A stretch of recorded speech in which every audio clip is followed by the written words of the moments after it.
자, 12페이지 가보겠습니다. 납세의무 특례 규정이 있습니다. 첫 번째 공동사업입니다. 자, 볼게요.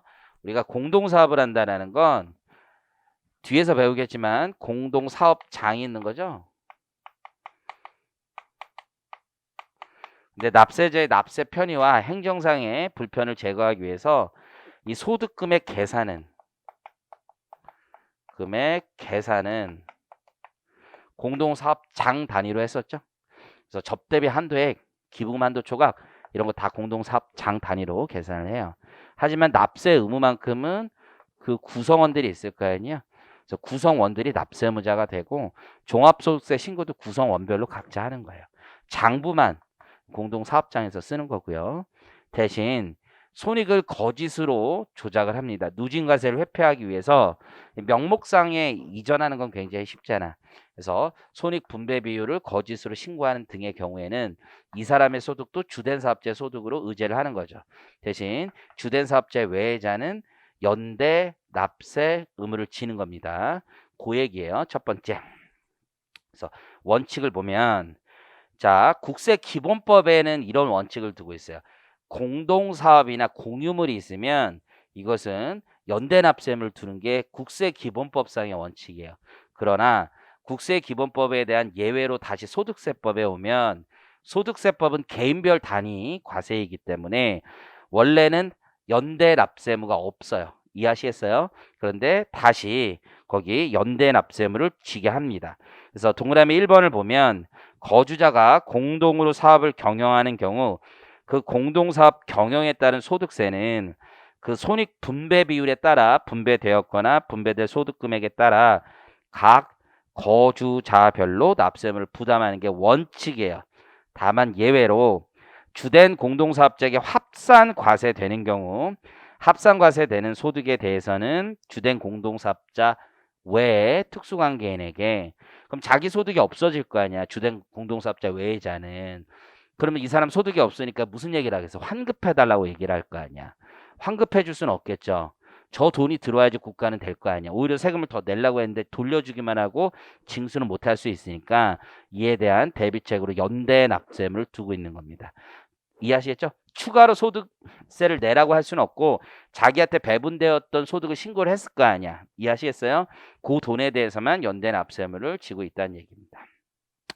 동그라미 2번을 보시면 공동으로 소유한 재산을 양도합니다. 자, 여기 보세요. 신랑이랑 와이프랑 둘이서 주택을 공유하고 있었어. 그래서 양도를 했어. 그럼 납세는 각각 지분에 대해서만 지는 거야. 그리고 이 경우엔 연대 납세는 없습니다. 이해하시겠죠? 그래서 양도소득 금액을 계산할 때는 소유자별로 계산을 하고 옆에 쓰세요. 연대 납세는 없습니다. 양도소득에 있어서는 연대 납세는 없다라는 걸 좀 기억하십니다. 상속이 있어요. 자, 우리가 상속을 하게 되면 이런 문제가 있죠.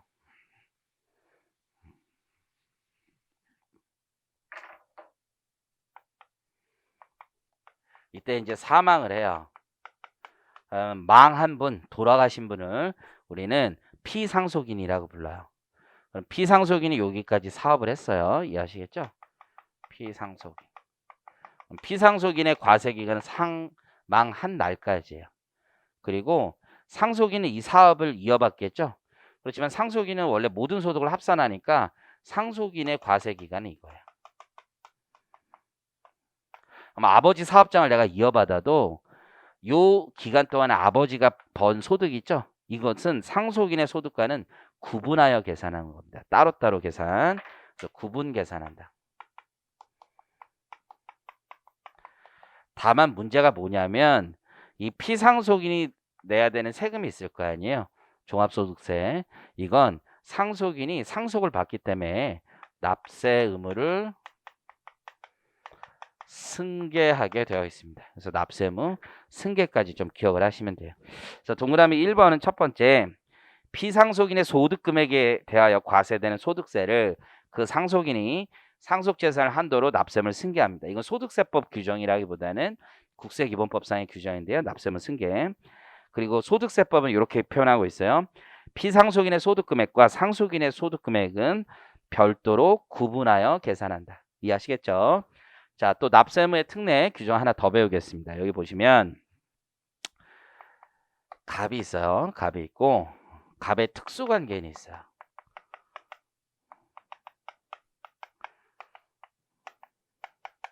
갑의 특수관계인 있고 여기 제3자가 있어요. 근데 자기가 직접 양도하면 양도소득세가 너무 많이 나오는 거라 이해하시겠죠? 그래서 오히려 증여를 하는 게 세금이 더 싸더라 이거야. 증여.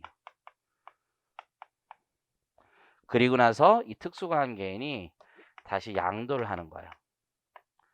그런데 증여 1부터 5년 이내 다시 양도를 합니다. 이해하시겠죠? 그리고 그 대금이 누구에게 직접 들어가 버린 거야? 갑에게 들어간 거야. 그래서 양도 대금이 갑으로 들어간 겁니다. 그래서 실질적으로 여기 특수관계인이 그 양도소득을 귀속하지 않은 거예요. 이해하시겠죠? 이렇게 되면 갑이 직접 양도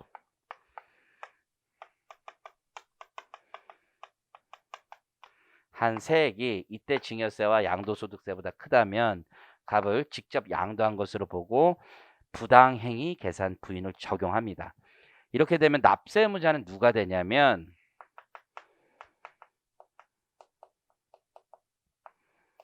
갑이 되는 거예요. 그래서 납세 의무자는 이렇게 되면 갑이 됩니다.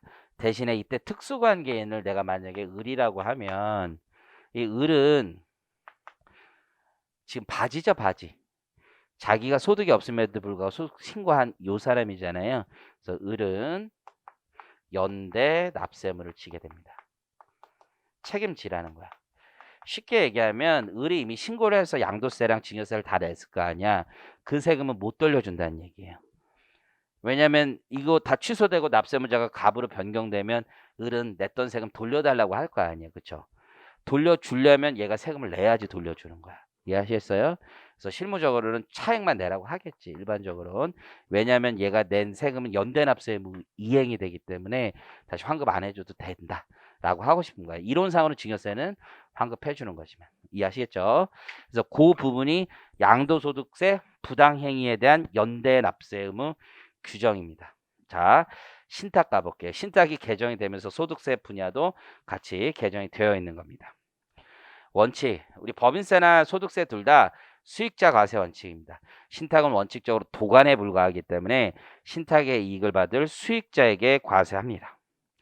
그러나 예외적으로 위탁자에게 과세하는 경우도 있죠.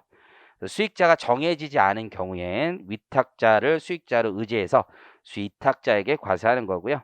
위탁자가 신탁을 지배 통제하는 경우에도 수익자가 아닌 위탁자에게 과세하는 것으로 올해 개정이 되었습니다. 그래서 거기 밑줄을 그어보세요. 위탁자가 신탁을 지배 통제한다. 그렇다면 우리 수익자가 아닌 위탁자에게 과세하는 것으로 개정이 됩니다.